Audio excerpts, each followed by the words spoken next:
ખાતે 2 દિવસીય મહોત્સવનો પ્રારંભ થયો છે। ગુજરાત સરકારના યુવક વિકાસ અને રમતગમત વિભાગ ગાંધીનગર તેમજ અરવલ્લી જિલ્લા વહીવટીતંત્ર દ્વારા અમદાવાદ ગ્રામ્ય કોર્ટમાં રજૂ કરવામાં આવ્યો। કોર્ટે આરોપીના રિમાન્ડ મંજૂર કર્યા। 7 જાન્યુઆરી બપોરના 3 કલાક સુધીના રિમાન્ડ મંજૂર થયા છે। સીઆઈડી ગ્રામે 6 દિવસ આ રિમાન્ડ માંગ્યા હતા। આરોપી ભૂપેન્દ્ર ઝાલાને પોલીસ સામે કોઈ ફરિયાદ નહીં। બીઝેડ ફાઇનાન્સની વેબસાઇટમાં રોકાણના ચોંકાવનારા આંકડા પણ એક તરફ સામે આવી રહ્યા છે। વેબસાઇટના અનુસાર 11,000થી વધુ રોકાણકારો અને 400 કરોડથી વધુનું રોકાણ કરાયું છે। રોકાણકારોને મહિને 3% વ્યાજની લાલચ આપવામાં આવી હતી। આરોપી ભૂપેન્દ્ર ઝાલાને સાહેબ 28/12/24 રોજ 2 વાગે અટક કર્યા પછી 14 દિવસના રિમાન્ડ માંગેલા અને આજ રોજ 4/1/2025 16 કલાક સુધીના રિમાન્ડ નામદાર કોર્ટ તરફથી આપવામાં આવેલા।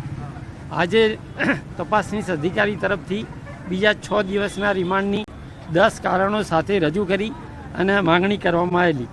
શામળાજી નવો તાલુકો બનવાની શક્યતા છે। શામળાજી તાલુકો જાહેર કરવા ભિલોડાના એમએલએનો હુંકાર સામે આવી રહ્યો છે। શામળાજી મહોત્સવમાં તેમણે નિવેદન આપ્યું। વર્ષ 2016થી શામળાજી તાલુકો બનાવવાની માંગ થઈ રહી છે। મુખ્યમંત્રીને રજૂઆત કરી દરખાસ્ત કરાઈ છે। વર્ષ 2025માં શામળાજી તાલુકો બનવાની શક્યતા છે। માનનીય મુખ્યમંત્રી શ્રી પાસે જઈ અને શામળાજી તાલુકો બને એ માટેની દરખાસ્ત પણ કરી છે અને આ 2016 થી તાલુકાની માગણી છે। હું માનું છું ત્યાં સુધી આ વર્ષની અંદર આ એક તાલુકો બને અને વિકાસના પંથે જાય અને તાલુકો બનવાથી આખા દેશના અહીંયા નાગરિકો આવે અને સુવિધા મળે એ માટેના અમે પ્રયત્નો કરવા જઈ રહ્યા છીએ। વધુ એક નવો જિલ્લો બની શકે છે। વિરમગામ એમએલએ હાર્દિક પટેલનું મહત્વનું નિવેદન સામે આવ્યું છે। વિરમગામ જિલ્લો પણ બનશે। હાર્દિક પટેલનું આ નિવેદન સામે આવી રહ્યું છે। નવો જિલ્લો બનશે તો નળકાંઠા તાલુકો પણ બનશે। વસ્તી ગણતરીનો સમય જ્યાં દેશમાં વસ્તી ગણતરી થશે ને વસ્તી ગણતરી પૂર્ણ થશે પછી જિલ્લાઓ નવા બનાવવા માટેની પ્રક્રિયા બનશે। ઘણા બધાના મનમાં એવું હોય છે કે થરાદ કેમ બની ગયો હતો, તો તમારા બધાને ધ્યાને મૂકો કે બનાસકાંઠા 4 જિલ્લાઓ બની શકે એવડો મોટો જિલ્લો છે। એટલા માટે એને અત્યારે ના છૂટકે જિલ્લો બનાવવો બહુ જરૂરિયાત હતી, પણ આપણો વિરમગામ જિલ્લો બનશે અને વિરમગામ જિલ્લો બનશે તો આપણો નળકાંઠા તાલુકો બનશે। છાટી થોકીને આજ તમને કહીને જઉં છું અને આપણે બધાએ જે કર્યું છે દમ મારીને જ કર્યું છે।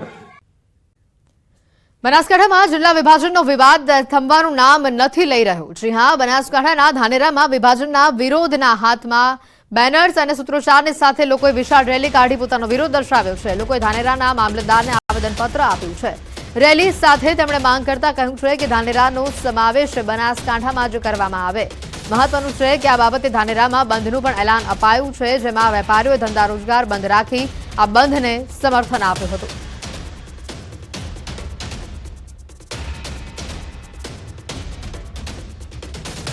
ધાનેરા માંગે બનાસકાંઠાની માંગ સાથે અત્યારે રેલી નીકળી છે। સીધા જે દ્રશ્યો બતાવી કે લડેંગે જીતેંગે ના નારા સાથે મોટી સંખ્યામાં ધાનેરાના ધારાસભ્ય માવજીભાઈ દેસાઈની આગેવાની હેઠળ કોંગ્રેસ અને ભાજપના જે લોકો સહિત ગામના વેપારીઓ જોડાયા છે અને મોટી સંખ્યામાં હાથમાં બેનર લઈને નીકળ્યા છે।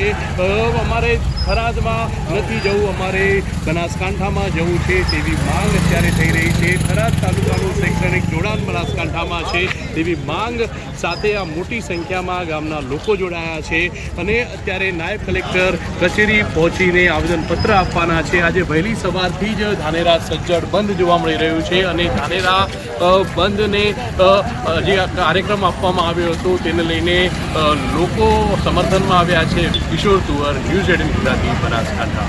હા, આવેદનપત્ર અત્યારે મને ધાનેરાની પ્રજા તરફથી મળ્યું છે। એમએલએ સાહેબ પણ અહીંયા આવેલા છે। મેં આવેદન સ્વીકાર્યું છે। આજે જ અમે કલેક્ટર સાહેબ મારફત સરકારમાં મોકલાવી આપીશું। ધાનેરાના પ્રજાજનોએ જે આવેદનપત્ર આપ્યું છે મેં સ્વીકાર્યું છે।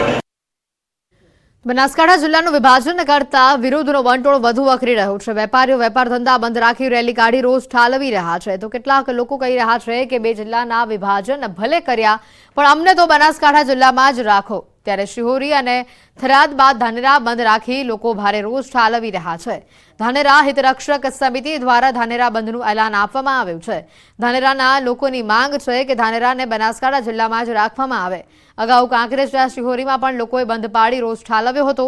બજારો સજ્જડ બંધ રાખી કાંકરેજ તાલુકાને બનાસકાંઠામાં જ રાખવાની માંગ કરાઈ છે તો બીજી બાજુ થરાના લોકો પણ બંધ પાડી બનાસકાંઠા જિલ્લામાં જ રહેવા માંગ કરી રહ્યા છે તેમાં ધારાસભ્યએ પણ સહમતિ દર્શાવી હતી એટલું જ નહીં લોકો તો ત્યાં સુધી કહી રહ્યા છે કે જો અમારી માંગ નહીં સ્વીકારવામાં આવે તો અમે આનાથી પણ ઉગ્ર આંદોલન કરીશું।